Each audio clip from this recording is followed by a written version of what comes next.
Shalom, senang rasanya hari ini saya dapat berjumpa kembali dengan saudara-saudara seiman di mana saja berada.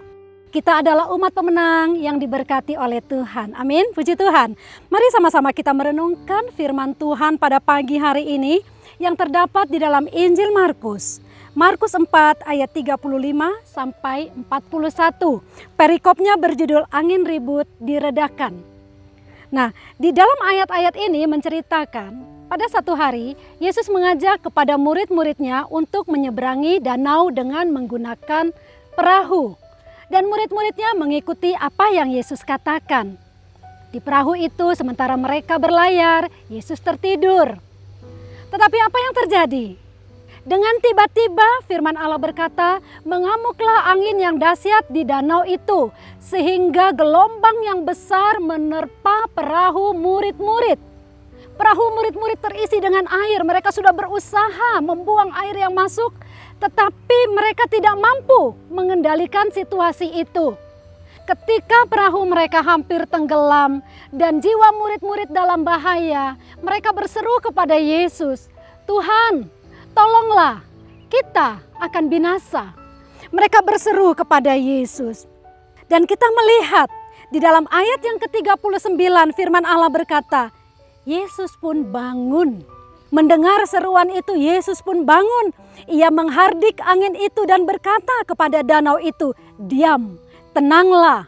Lalu angin itu reda dan danau itu menjadi teduh sekali. Luar biasa saudara-saudara, melalui perkataan yang keluar dari mulut Yesus, mujizat terjadi. Angin yang besar itu, angin yang dahsyat itu dikatakan oleh firman Tuhan, seketika itu juga berhenti dan danau itu menjadi tenang kembali. Puji nama Tuhan. Yesaya 55 ayat 1 menuliskan bahwa setiap firman yang keluar dari mulut Allah itu tidak akan kembali dengan sia-sia. Firman itu akan mengerjakan sesuai dengan apa yang Tuhan katakan. Amin. Di dalam ayat yang ke-40 dikatakan, lalu ia berkata kepada mereka, "Mengapa kamu begitu takut? Mengapa kamu tidak percaya?"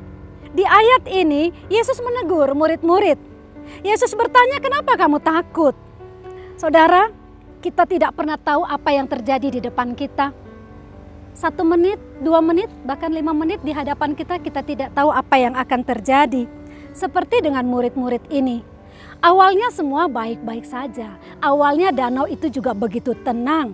Tetapi secara tiba-tiba firman Allah berkata, sekonyong-konyong mengamuklah taufan yang membuat mereka hampir tenggelam.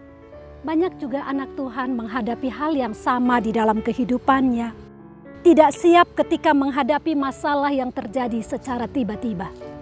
Menghadapi semua itu, Yesus mau agar kita jangan takut, tetapi tetap percaya. Kenapa?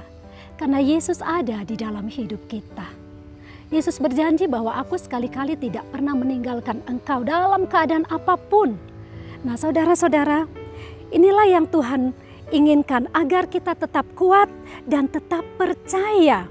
Itu sebabnya sebagai orang Kristen, sebagai anak-anak Tuhan, jangan jadi orang Kristen di permukaan saja. Ya saudara, kelihatan begitu aktif, kelihatan sibuk melayani ke sana ke sini. Tetapi yang Tuhan mau umatnya masuk lebih lagi ke dalam persekutuan dengan Tuhan. Sehingga kita semakin mengenal siapa Allah kita dengan benar. Amin, puji Tuhan saudara-saudara. Sekalipun kita belum melihat pertolongan Tuhan, tetapi tetaplah percaya bahwa Tuhan pasti menolong tepat pada waktunya. Bahkan mungkin sekalipun Tuhan tidak menolong kita, kita belajar seperti Sadrak, Mesak, dan Abednego. Mereka berkata, sekalipun Allah kami tidak menolong kami, tetapi kami tidak akan melakukan apa yang tidak menyenangkan hati Tuhan. Milikilah iman yang teguh. Tuhan mau kita sebagai umatnya, orang percaya, memiliki pengenalan akan Dia. Semakin kita mengenal Dia, kita akan mengetahui siapa Allah kita dengan benar. Puji Tuhan. Nah selanjutnya Yesus berkata di sini, mengapa kamu tidak percaya? Tadi Dia katakan, mengapa kamu takut? Sekarang Dia katakan, mengapa kamu tidak percaya? Percaya di sini berhubungan dengan iman. Ya, percaya di sini berhubungan dengan iman. Roma 10 ayat 17 berkata, jadi iman timbul dari pendengaran dan pendengaran oleh firman Kristus. Di sini saudara, iman yang teguh akan terjadi saat kita terhubung dengan Tuhan. Ketika kita terhubung dengan Tuhan, saat itulah iman kita teguh dan kuat. Semakin kita membangun hubungan yang intim dengan Tuhan, maka iman kita akan semakin dikuatkan oleh Tuhan. Puji Tuhan. Dan hanya dengan iman yang kuat, kita dapat menang dalam menghadapi segala persoalan. Seperti pujian lama yang berkata apa saudara? Dengan imanku kuhadapi semua. Dengan imanku semua berlalu. Gunung-gunung kesusahan, gunung-gunung pencobaan. Dengan imanku semua berlalu. Dengan iman semua dapat dikalahkan. Itu sebabnya Tuhan mau kita selalu bertumbuh di dalam iman. Amin. Mari jadi anak Tuhan, bangun selalu keintiman dengan Tuhan. Karena hanya di dalam Tuhan kita mendapat kekuatan yang baru hari lepas hari. Puji Tuhan.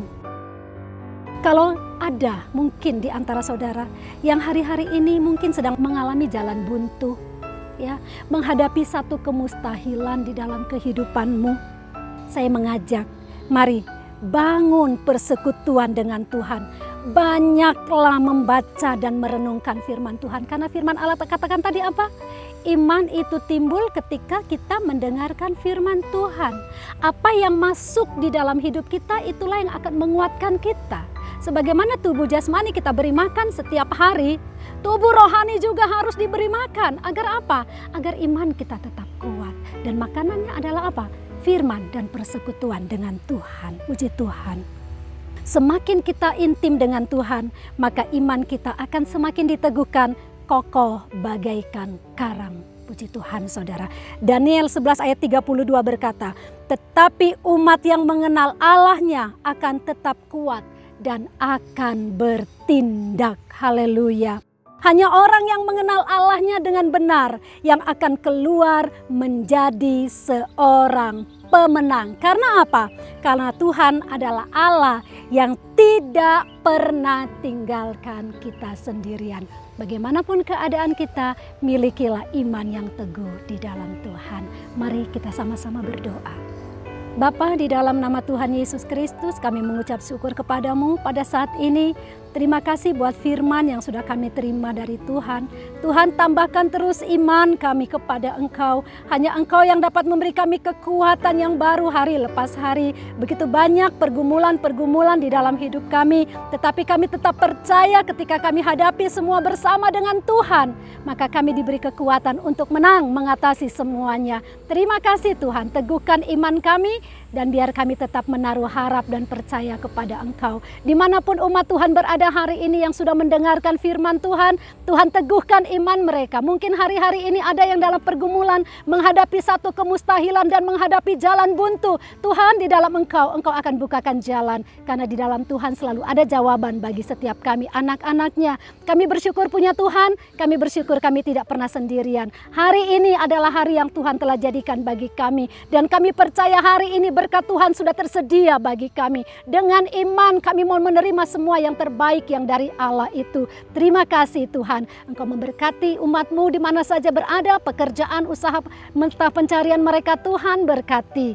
Yang lemah dikuatkan, yang sakit disembuhkan, yang susah dihiburkan. Nama Tuhan yang dipermuliakan. Terima kasih Bapa. Kami mengucap syukur buat persekutuan pagi ini.